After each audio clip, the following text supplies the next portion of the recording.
আসসালামু আলাইকুম। আল্লাহ তাআলার কোন রহমত আপনি অস্বীকার করবেন বলেন? বেশ কিছুদিন আগেও প্রচণ্ড গরম ছিল। এই গরমে মানুষ অতিষ্ঠ হয়ে গেছিল।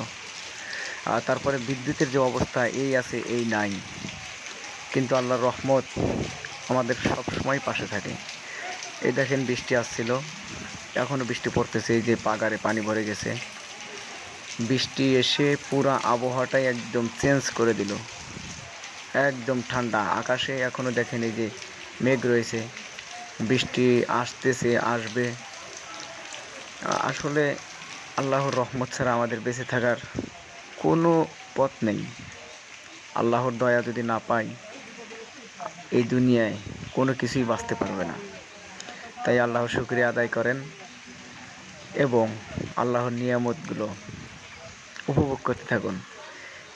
এই দেখেন রাস্তার কি অবস্থা, রাস্তায় পানি জমে একেবারে ভরে গেছে।